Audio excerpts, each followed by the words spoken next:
살아계신 하나님의 말씀을 저와 여러분이 함께 합독하시겠습니다. 함께요. 베드로는 아랫뜰에 있더니 대제사장의 여종 하나가 와서 베드로가 불 쬐고 있는 것을 보고 주목하여 이르되 너도 나사렛 예수와 함께 있었도다 하거늘 베드로가 부인하여 이르되 나는 내가 말하는 것이 무엇인지 알지도 못하고 깨닫지도 못하겠노라 하며 앞뜰로 나아갈새 여종이 그를 보고 곁에 서 있는 자들에게 다시 이르되 이 사람은 그 도당이라 하되 또 부인하더라. 조금 후에 곁에 서 있는 사람들이 다시 베드로에게 말하되 너도 갈릴리 사람이니 참으로 그 도당이라 이니라. 그러나 베드로가 저주하며 맹세하되 나는 너희가 말하는 이 사람을 알지 못하노라 하니 닭이 곧 두 번째 울더라. 이에 베드로가 예수께서 자기에게 하신 말씀 곧 닭이 두 번 울기 전에 내가 세 번 나를 부인하리라 하심이 기억되어 그 일을 생각하고 울었더라. 아멘. 사순절 넷째 날 예수님을 더욱 사랑하고 바라보시는 이 하루 되기를 주님의 이름으로 축복합니다. 아멘. 많은 사람들은 자신의 삶에 중요하게 여기는 것, 귀하게 여기는 것에 거기에 시간과 물질을 쓰는 것을 봅니다.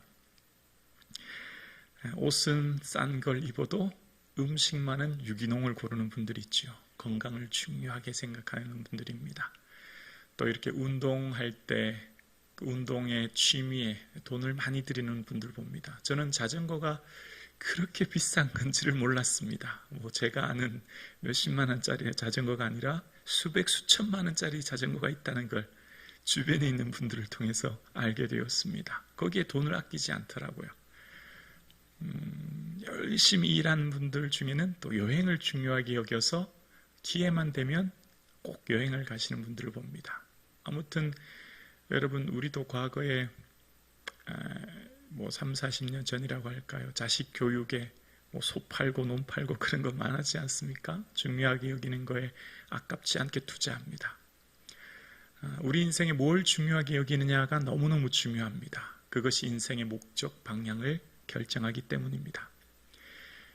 믿음의 선배인 베드로는 그의 인생에 뭘 가장 귀하게 여겼을까요? 베드로의 인생에 가장 귀한 것은 믿음이었습니다. 그래서 베드로의 삶 가운데 초대교회 편지를 할 때 믿음 앞에 보배로운 믿음이라고 얘기해요. 믿음이 보배라는 거예요. 그래서 베드로가 믿음을 이야기할 때 믿음의 확실함은 금보다도 귀하다고 얘기합니다. 고난을 통과한 불을 통과한 금이 순수한 금이 되듯이 우리의 믿음이 고난을 통과해도 단단해짐을 말하면서 믿음은 금보다 더 귀하다. 이제 그런 얘기를 합니다. 베드로에 있어서 믿음은 너무너무 중요한 것이었습니다. 왜 베드로에게 있어서 이처럼 믿음이 중요했을까요? 베드로가 자신의 삶 가운데 주신 이 믿음은 자신의 의지나 노력으로 얻는 것이 아니라 하나님의 전적인 은혜요, 주권적인 선물이라는 것을 알았기 때문입니다. 베드로의 인생에 있어서 노력 또 의지보다 하나님의 전적인 주권이라고 하는 것을 경험했기에 이것은 어떤 것보다도 소중한 선물임을 그는 알았던 거예요. 여러분, 많은 사람들이 다 열심히 신앙생활합니다. 다 좋은 믿음 갖고 싶지 않습니까? 그런데 수십 년이 지나면 어떤 사람은 제자리 걸음하는 것 같은데 어떤 사람은 믿음이 많이 성장하는 것을 봅니다. 이처럼 우리의 삶의 믿음은 하나님이 주시는 은혜 중에 은혜임을 알게 되어줍니다. 베드로에 있어서 그의 삶의 경험으로 주어진 이 믿음은요, 주님의 주권임을 알게 됩니다. 그리고 주님이 전적으로 그의 인생을 붙들었다는 것을 알게 된 거예요. 복음서에 보면 예수님에게 사탄이라고 책망받은 두 명의 제자가 있지요. 먼저 베드로입니다. 예수님께서 고난받고 죽고 부활하신다는 말씀 듣자 베드로가 주님의 그 말씀에 항변하지요. 그것을 막아선 베드로에게 사단아 내 뒤로 물러가라 그렇게 말씀하신 것 기억나실 겁니다. 그런데 또 한 사람이 등장하지요. 바로 가룟 유다였습니다. 요한복음 7장 후반절에 보면 너희 중 한 사람은 박이니라. 이 말씀은 가룟 시몬의 아들 유다를 가리키심이라 라고 이야기합니다. 가룟 유다 또한 마귀라고 하는 말을 듣게 됩니다. 베드로도 사탄이란 말을 들었고 가룟 유다도 마귀란 말을 들었지요. 그런데 두 사람의 결말은 완전히 확연하게 차이가 납니다. 두 사람의 결말이 완전히 다른 거예요. 베드로는 은30에 예수님을 팔지 않습니까? 그리고 복음서 후반절에 보면 그도 또한 자신들의 이 가룟 유다도 또한 스스로 뉘우칩니다. 그리고 그것을 대제사장들에게 도로 갖다 주지요. 그리고 그런 고백을 합니다. 내가 무죄한 피를 팔고 죄를 범하였도다. 그도 죄 지은 걸 알게 됐고 뉘우쳤어요. 그런데 그 결말은 스스로 목매어 죽는 곳으로 결말되고 끝납니다. 베드로는 어떻습니까? 오늘 본문에 이제 베드로의 모습이 등장해요. 그 죽음이라고 하는 공포 속에 베드로는 예수님과의 관계를 부인합니다.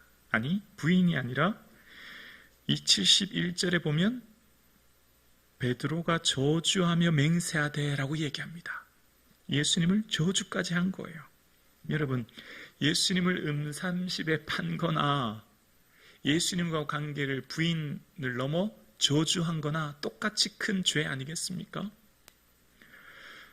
그런데 베드로의 삶의 모습 보면 오늘 마지막 절에 보면 72절에 보면 기억하되 그 일을 생각하고 울었더라 라고 이야기합니다. 생각이라고 하는 원어의 뜻은 무너져 내리다는 뜻인데요.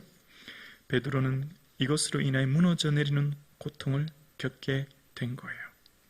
여러분, 가룟 유다나 베드로나 이미 예수님께서는요, 그들의 모든 미래를 이미 다 알고 계셨습니다. 예수님은 베드로의 삶에 이미 어떻게 하셨죠? 닭 울기 전에, 오늘 밤 닭이 2번 울기 전에 내가 3번 나를 부인하리라 이미 예고하셨어요. 주님, 아니요, 너 죽을지언정 부인하지 않겠습니다 라고 했지만 주님 예고하신 말씀대로 된 거죠. 그렇다면 가룟 유다는 어떻습니까? 가룟 유다 또한 6월절 마지막 만찬을 하시면서 예수님께서는 너희 중 한 사람, 곧 나와 함께 먹는 자가 나를 팔리라 라고 말씀하셨어요. 가룟 유다를 향해 말씀하는 거죠. 모든 제자들이 저요? 저입니까? 라고 서로 말할 때 나와 함께 그릇에 손을 넣는 자다 라고 말씀하셨죠. 가룟 유다의 미래에 대해서도 이미 다 알고 계신 거예요. 그런데 베드로와 가룟 유다의 결정적인 차이점이 등장하는데요. 베드로가 예수님을 부인한다고 하는 그 예고하시기 전에 예수님 말씀하시는 모습이 누가복음 22장 31절에 나오는데 이런 말씀을 하세요. 시몬아 시몬아 보라, 사단이 너를 밀가부르듯이 하려고 요구하였으나 그러나 내가 너를 위하여 내 믿음이 떨어지지 않기를 기도하였노니 너는 돌이킨 후에 내 형제를 굳게 하라 라고 말씀하세요. 밀타작하듯이 사단이 너를 끊임없이 공격할 거라는 거예요. 그런데 그때 예수님 뭐 하셨다고요? 믿음이 떨어지지 않도록 기도하셨다는 거예요. 예수님께서 공감복음에 나타나는 기도는 다 제자들을 위한 기도임을 알게 된 겁니다. 그리고 너는 돌이킨 후에 회개하여 돌이킨 그 다음 형제들을 굳게 하라 말씀하시는 거예요. 그 말씀 다음에 예수님 저 옥에 가도 저 죽을지언정 주님 부인하지 않건데요 라고 말하자 아니야, 너 닭 울기 전에 날 부인할 거야, 그런 말씀이 나와요. 그러니까 베드로가 예수님을 부인한다고 하는 그 예고 전에 이미 주님께서 뭘 하셨냐면 내가 너를 위해 기도하노라 라고 말씀하신 게 있는 거죠. 예수님의 기도가 먼저 있었다는 거예요. 예수님께서는 우리를 위해 기도하시는 분이시죠. 이는 그리스도 예수시니 그는 하나님 우편에 계신 자요 우리를 위하여 간구하시는 자시니라. 로마서 8장 34절 말씀처럼 예수님은 우리 위해 기도하고 계세요. 중보 기도하시는 분이 예수님이죠. 그 예수님의 기도로 오늘 우리가 살아가는 거예요.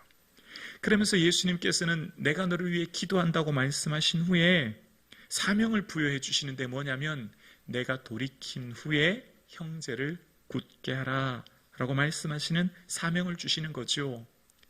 그래서 예수님께서 부활하신 후에 얘들아 와서 아침 먹어라, 조밥 먹으라 라고 말씀하신 후에 베드로에게 너 날 사랑하니 물었을 때 주님께서 아십니다 라고 했을 때 내 양을 먹이라 라고 말씀하시면서 사명을 이제 주신 것 기억나시죠? 여러분, 베드로는요 물 위를 걷는 기적을 경험했습니다. 야이로의 죽은 딸을 살릴 때 그 현장에 있었습니다. 빈들에서 떡을 먹는 오병이어를 경험했어요. 그런데도 무너져 내리는 경험을 합니다. 한순간 여종 앞에서 믿음이 무너져 내립니다. 그런데 누가 베드로를 감히 정죄할 수 있을까요? 누가 우리의 믿음을 과신할 수 있겠습니까? 우리도 어느 순간 무너져 내릴 수 있습니다. 우리도 연약한 자예요. 우리도 어느 한순간 우리의 신앙과 믿음이 무너져 내릴 수 있고 슬럼프에 빠질 수 있죠. 베드로는 주님의 기적을 경험하고 능력을 보았는데도 불구하고 이처럼 연약하여 넘어졌는데 우리가 무엇이 간데 넘어지지 않을 수 있겠습니까? 그러나 베드로의 삶에는요 그의 의지적인 결단보다 주님이 주권적으로 붙드시는 그를 향해 기도하시고 붙들어 주시는 은혜가 있음을 말씀하고 있는 거예요. 그러니까 우리의 삶 가운데 내가 주님 앞에 나와 기도하는 것보다 더 먼저 주님은 나를 위해 중보기도하고 계시고 주님이 나를 붙들고 계시고 인도하고 계신 줄로 믿습니다. 그 은혜를 바라보고 오늘도 우리는 살아가는 거예요. 나의 의지적인 결단보다 선행하는 것이 주님의 사랑이요 주권적인 은혜인 줄로 믿습니다. 그 은혜가 있기 때문에 우리는 때로 넘어지기도 하는 겁니다. 때로는 슬럼프에 빠지기도 하고요. 때로는 우리의 삶 가운데 어려움 겪어서 우리의 삶 가운데 낙심되기도 해요. 그러나 우리가 낙심하지 않고 좌절하지 않은 것은 주님이 그럼에도 불구하고 우리를 붙들고 계시는 은혜가 있는 줄로 믿습니다. 주님이 우리를 사랑하고 계시고 기도하고 계시는 거죠. 그러면서 베드로의 삶의 이후에 부활하신 주님께서는요, 베드로야, 내가 젊었을 때는 스스로 띠뛰고 원하는 곳으로 다녔지만 내가 늙어서는 내 팔을 벌리리니 남들이 내게 띠뛰고 원하지 않은 곳으로 가게 할 거야. 이제 베드로의 순교를 말씀한 거죠. 베드로가 어떠한 죽음으로 하나님께 영광을 돌릴 것을 가리키심일러라 말씀하시는 거예요. 이제 베드로의 삶에 새로운 사명을 주신 거죠. 이후에 베드로의 인생은 완전히 변화됩니다. 더 이상 베드로의 삶에 고난을 회피하지 않아요. 주님께서 그 주신 사명 가지고 나아갑니다. 베드로의 삶에 어떤 고난이 와도 이겨내며 베드로의 삶은 그래서 초대교회 성도들에게 편지할 때 나와 함께 장로된 자요 그리스도의 고난의 증인이요 라고 얘기해요. 그는 이제 고난의 증인이라고 편지하면서 나갑니다. 그리고 영광에 나타날 자라 라고 이야기하면서 너희는 그리스도의 고난에 참여하는 것으로 즐거워하라 라고 이야기합니다. 고난에 참여하는 것으로 오히려 즐거워하라는 거예요. 고난 뒤에 있을 뭐가 있기 때문에요? 영광이 있음을 바라보았기 때문입니다. 너희를 부르사 자기의 영원한 영광에 들어가게 하신 이가 잠깐 고난을 당하게 하사 너희를 온전히 친히 온전히 하게 하시며 굳건하게 하시리라 말씀하고 있는 베드로. 우리를 부르신 하나님 영광에 들어가게 하시기 위해 잠깐 고난을 겪는다는 겁니다. 그래서 베드로는 베드로의 인생 가운데 어떠한 삶의 고난도 이겨낼 힘을 얻게 되었고 마지막 순교까지 하게 된 거예요. 그래서 베드로의 삶은 늘 항상 주님의 은혜를 바라보며 말합니다. 나그네로 있을 때를 두려움으로 지내라.